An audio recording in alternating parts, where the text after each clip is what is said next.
Yeah.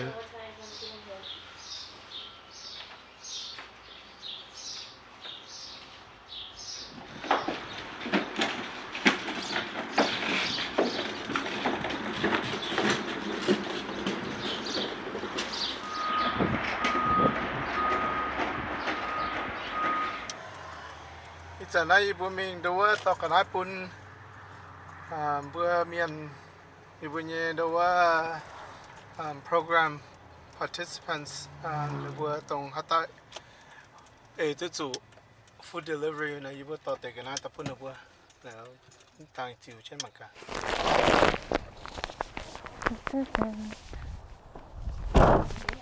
No, hanging. I thought it was heavy.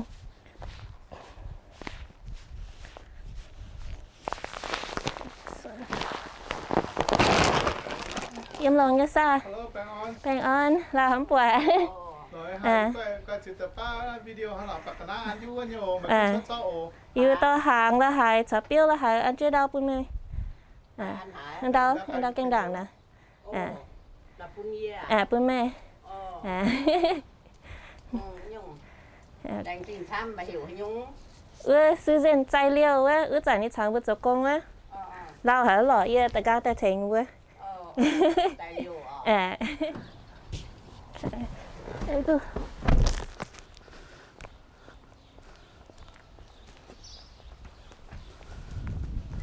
Keng vui nhé. Hello. Tham chứ. Rồi cái nào cũng mày Dạ, ta để làm he mà để ơi. Có sập vô là hành máy kinh nhật chứ. Bị béo á. Biết hả? Em mai để. Xe ta hàng lố đó. Em phố biển tay. Hàng lố á.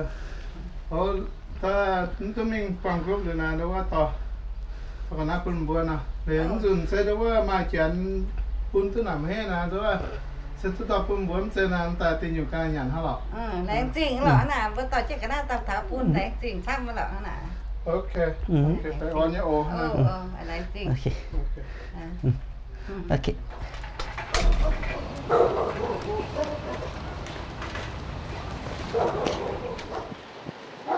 Nè cái tao chắc cái nào xong coi cái xe cái nhà mà nè cái.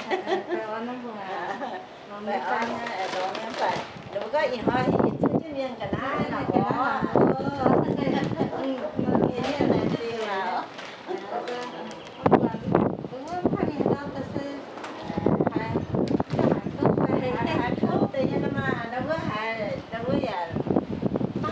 đào tạo giờ anh đủ có bữa ăn bữa càn tàu miền ha, chơi phú nó mai ở đó ba nên bữa càn yêu béo càn yên chồng béo là miền đào bữa ăn miền bữa nó tại mi ăn chơi là chơi.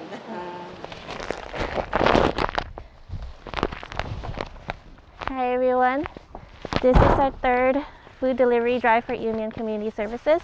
This week we had the opportunity of getting more supplies and resources from Stockton Boulevard Partnership. So I'm on my second house of the day to deliver these goods to our Union community members.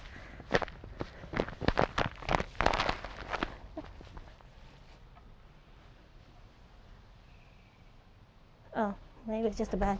Oh, Yum nhở. Hello. Hello. Hi, em lòng nhé sao? Lo nha, bữa lo ha. Em lòng nhé. video ta ăn Facebook hả lọ Yeah. cũng sao Có Có càng ta chứ. có nghe ta thì mày có mình tốt lộn cái hàng là là không phải chẳng tuy nha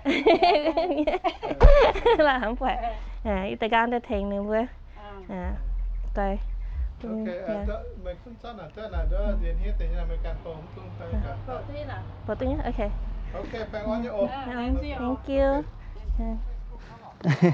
Hello. Tao tìm thấy sao Đang sinh ô. anh chính đó phải Anh cho đó tay đặt ok. mà con sắm này nè ô dính sờ nó trên cây bướm vượt không đang nó vượt không đang nó trên thế là cái đó nè nhìn hơn nó có thấy chuyện cần thô quảng á nhìn bé nó ấy tụi có chuyện ok tao con là vừa lủng nia mà cái này là mày đón tao mày ăn hả ý đám trên tao mình làm không á ok đám tụi nó chăn nè hả nè ý số ha ta ý tên của tài cậu ha ok thầy on như ô đúng không làm tin ba đó làm tin ô nó hết tận tận gan tại qua cái hôm cá tận tận gan là em mình qua vừa lao hẳn tụi mình ngạo ok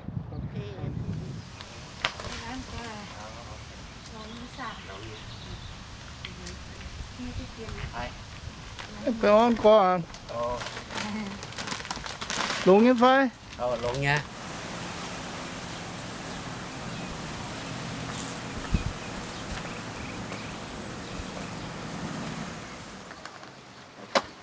hello hey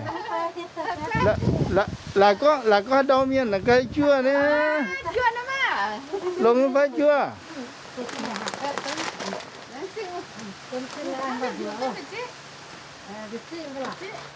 nó chinh mặt đây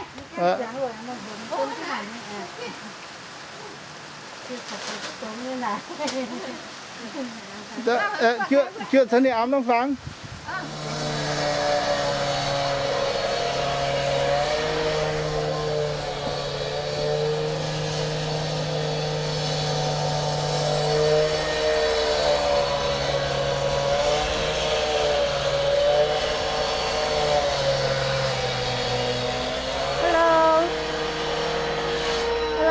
Yên lòng nhé sao hàng chờ ô biểu là hai nào đến tên nha rồi nha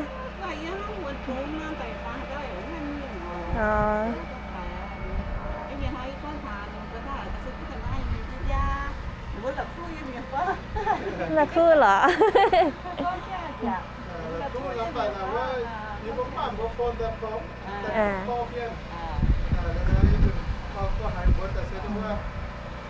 อีกส่วนนั้นให้แต่นะเป็นทุกคนให้มาเมียผัวผัวเป็นนะว่าที่แม่อีมีกรว่าออฟฟิศสุดยันหรือปุ่นตาห้าหล่อปุ่นถึงห้านาเส้นต้นต่อยที่ส่วนนี้ก็ตะปุ่นว่าแต่ตัวไม่น่ะ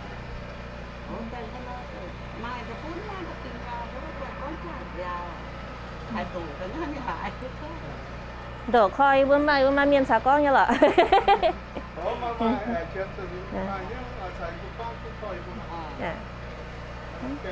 ngon mà là tiếp tiếp chỉ dùng qua mà miên thấy mày happy na hàng nhá sao ok ngon mà